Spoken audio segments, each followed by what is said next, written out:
Why do pitches have to be in offices and cafes and Zoom calls? Meet Arjun Vaidya.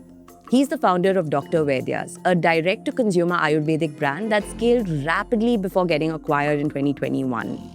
These days, he's on the other side of the table as the co-founder and investment partner at V3 Ventures, a Mumbai-based consumer-focused venture capital fund. But what sets him apart isn't just his founder cred, it's that he's rethinking how founders and investors actually meet. Because if you want to pitch Arjun today, you'll have to do it on a pickleball court. I'm inviting 10 startup founders to come play pickleball with me and pitch. You all know how much I love pickleball and I love sport. I think there's a lot one can learn about a founder's business acumen and personality on the sports ground. For me, honestly, pitches have gotten very boring. I'm done with Zoom calls, coffee shops, AC offices, and pitch decks on WhatsApp. So I thought let's make it a little bit more fun. One Instagram video, that's it. That was the only marketing pitch for a new format Arjun launched a couple months ago called Pickle and Pitch. The premise is pretty straightforward. If you are a founder looking for advice or to raise money from Arjun, you can pitch your startup to him, except you'll have to beat him at pickleball first. Within 2 days of that Instagram video, 700 people wrote in. 20 were finally shortlisted for the first Pickle and Pitch event in Mumbai this April. So I played from 10 to 7 pretty much, and I had the best time. 9 people actually flew down to Bombay from different cities, and 4 people had never played pickleball before and did coaching in the 3 weeks running up to it and actually took my email of practice very seriously. Also, out of the 18, 3 actually beat me. So it was fun. Right now, Arjun has close to 2,000 applications from founders waiting to pitch to him on a pickleball court. So what started as a one-off experiment very quickly ballooned into something much, much bigger. And he's not alone. Across the startup world, founders and investors are ditching the cold emails, the conference lanyards, the awkward mixers for something a little sweatier and a lot more human. Because let's be honest, traditional networking is tired. You shake hands, you swap LinkedIn handles, you smile through small talk, and then you leave wondering what any of it was for. It's polished, it's performative, and it's also weirdly forgettable. So now what looks like a quirky stunt, well, maybe it's actually a quiet revolt, a rethink of how connections are built and where. This is 90,000 Hours, a podcast about the future of work and how we're all figuring it out as we go along. I'm Rahil Philippos, and today I'm chasing a different kind of story. One where the serve matters more than the sales pitch.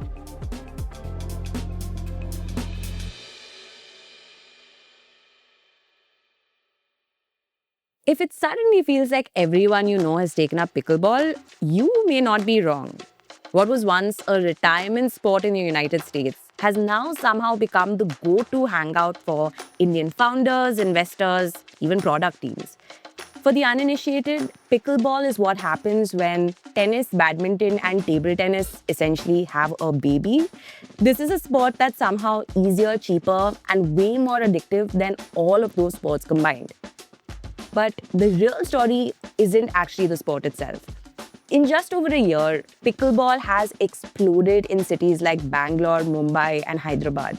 Not because it's trendy, but because it solves for something so much deeper.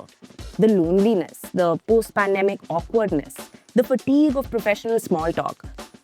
I spoke to Piyush Jain and Pravrut BH, the founders of Sprenzo. This is a startup that lets people host casual community games. Their user base isn't made up of athletes. It's actually people looking for something to belong to. They had ringside seats to the pickleball explosion here in Bangalore. The both of us played our first pickleball game on June 6th last year. When we started, probably there were about 8 to 10,000 people playing pickleball. Now I think we've kind of 3x or 4x the number globally, nationally. Piyush and Pravrut also happen to be the founders of the Karnataka Pickleball Association. Not bad for 2 guys who picked up the paddle just last year. Anyway, Sprenzo helps people organize casual sports sessions for anything from cricket to football to now what has very quickly become its most popular offering, pickleball. I'll give you an example. I mean, we are not very networking oriented when it comes to our community. We are very community oriented, where we really feel any connection is real connection, and that happens through the Sprenzo community. people from our community have gone ahead to go to Coldplay concerts in other countries and stuff like that. That's exactly the point. The people showing up to play aren't doing it to swap business cards. They're doing it to feel something else, to feel ease, belonging, a shared rhythm even. And that's also why more founders and investors are skipping the usual haunts and trying something else entirely. Things like group runs, climbing sessions, board game nights, even breathwork circles. They're not chasing access anymore. They're looking for something more human. And pickleball, it turns out, makes a surprisingly good starting point. Quick break, especially if you're listening to this from a dorm room in Boston or a co-working space in San Jose. If you are an Indian student currently pursuing higher education in the United States, or if you've just graduated, I would love to hear from you. 90,000 Hours is working on a new episode about a question that's been weighing on a lot of minds lately. Was it all worth it? The move, the money, the master's degree, what did it really buy you? And if you're thinking about coming back to India, how do you even begin to make that shift work? We've put together a short anonymous survey to hear what this journey has been like for real, not the brochure version. If that sounds like you or someone you know, please take our survey. Link in the show notes. A couple months ago, I made my way to a pickleball mixer. Now, there's something I never thought I would say out loud. It was tucked away in a court in HSR layout here in Bangalore. This wasn't just any game though, it was actually the warm-up act for a micro VC summit organized by Head Start, one of India's oldest startup communities. Right, split this. Yeah, so this is another group. Yeah. Two groups are there. So yeah, you guys can take one court and so the rest. Everyone have a paddle. So you can take probably this court. You might know Head Start as the folks behind Startup Saturdays. Way back in the mid-2000s, before incubators and accelerators were everywhere, those meetups were one of the few ways for early-stage founders to connect with mentors, peers, and even investors. But this was a very different vibe. There weren't any panels or name tags, just paddles and banter. It was a deliberately casual setup designed not just to break the ice, but to melt it completely. For me, it was a lot. This event combined the three things I am objectively terrible at: small talk, high-stakes networking, and racket sports. So no, I wasn't exactly operating at peak charm. Hi, Did you get Gaurav. Rahil? Nice to meet Lovely to meet you. I run a beverage brand Okay, called? Polka Pop. Oh, okay. Most of the people there were in their 20s and 30s, a mix of founders and finance professionals. Most of them also already knew each other. There were a lot of high fives, inside jokes, and very little talking shop that happened before they actually stepped onto the court. Most of them had clearly also played before. In the middle of all that action was Vanya Dangwal Eternal, the founder of Courtside Club. Clipboard in hand, hair pulled back in a tight ponytail, Vanya was making sure everyone knew where to be, who to play with, and what was coming next. Let's play these simultaneously. Harsh and Gaurav will stay on this court. Let Abala and Vagesh come here and then let you guys go on the court and play the other match with Arju. Vijeta! Vanya's a natural on the court, and that probably has to do with the fact that she grew up on one. She played professional tennis for most of her life before becoming an entrepreneur. I started playing when I was 11 and then, started playing tournaments. Soon after, I was India number 5 and I had a WTA rank of 1032. Vanya also helped Head Start organize this event. You see, her startup is betting big on the idea that sports like pickleball aren't just fun, they're actually the future of professional networking. The pressure eases off a lot because I think networking as a word has so much baggage. We've attached so much importance to it, right? And I'm not even just talking about the startup ecosystem, but when you go to, I've done MBA, so I know like the pressure MBA students have to, hey, you need to build your network. You need to network. I'm sure like a lot of people don't even know how they'll leverage that network, but it's just like, it's something that's on your head and it stays. So I feel like with sports, because it's not in the forefront of it, it's somewhere at the back and eventually, if you meet people, you will end up networking, right? We're just humans. But if it's not the main core of every event, then that helps. And I think that's what we're trying to reinvent here, that let's not put so much pressure on networking. The origin story of Courtside Club is pretty interesting. A couple years after her MBA, Vanya launched her first startup. It was a hot dog brand in the F&B space. And around the same time, she also started volunteering with Head Start. What began as a side gig eventually turned into a full-time role where she led partnerships and operations for the community. A big part of that job was also hosting and attending a lot of networking events. So, with Head Start, I've talked to multiple entrepreneurs day in, day out. Like, that was basically my job.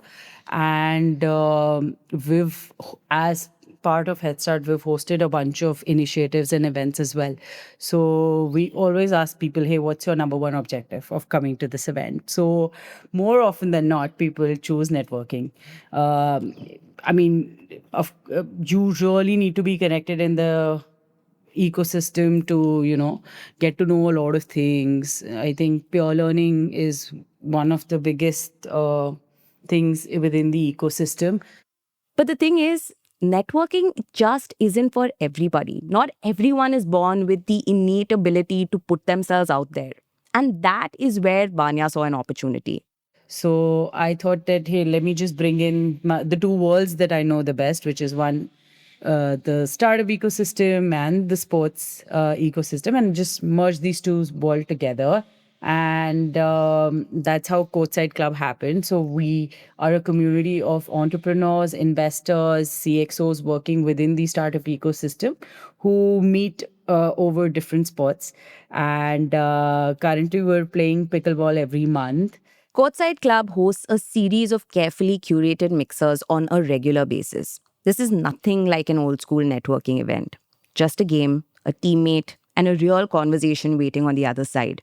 Sports becomes like a leveling ground for everybody. When you go to a networking event, all the founders feel like they're somehow below the investors, and they feel intimidated talking to anybody. So I think sports sort of level that as well.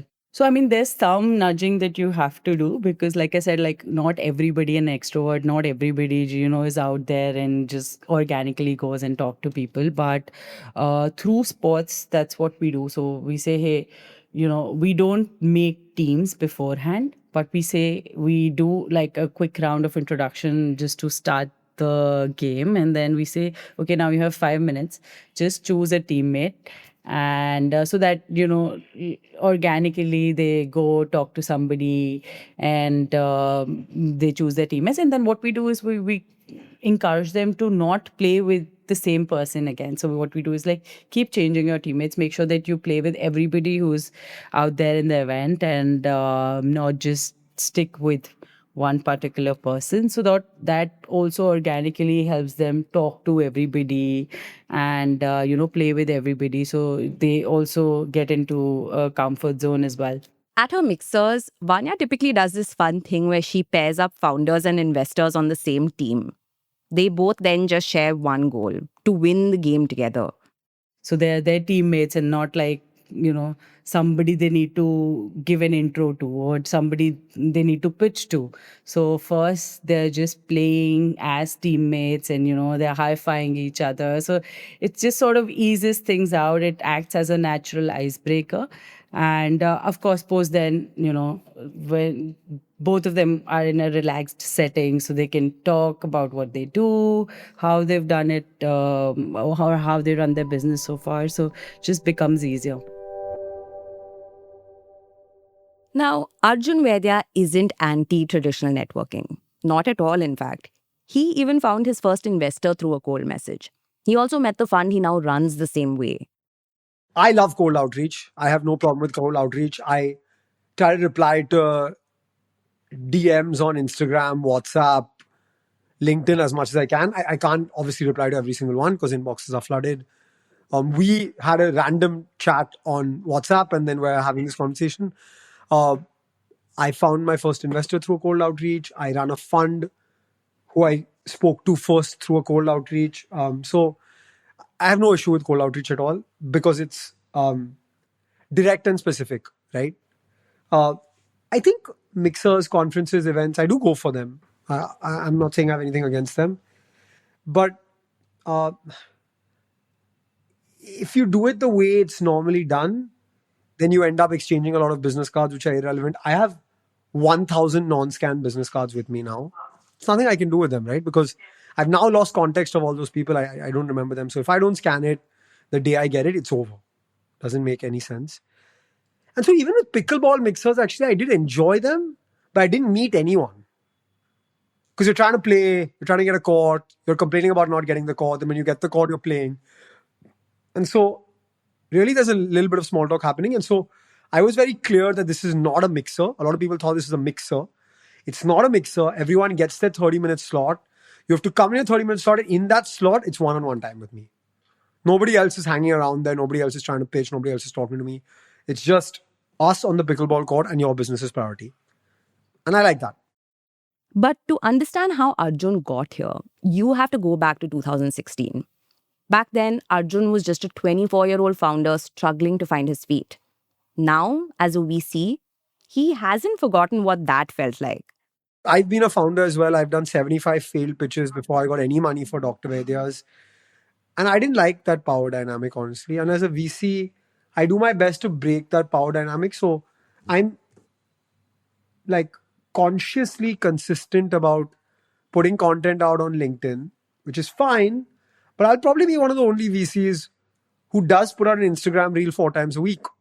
And it's not something that my industry is known to do, but like, why not, right? Like, I want to feel like I'm your friend or someone you can speak to, someone you can access. And so I think this also flips the power dynamic, makes it a little bit easier, makes it a little bit more relaxed, reduces the nervousness, reduces all of those awkward silences, pauses. And even if it doesn't work out, it makes it a positive experience than being in urban traffic of the city and then getting into an AC room where you feel like you are going to really expensive real estate in the city, which you can't afford as a founder, and then you get a rejection. You'd rather do it over a fun game and say that you'll beat the other person the next time.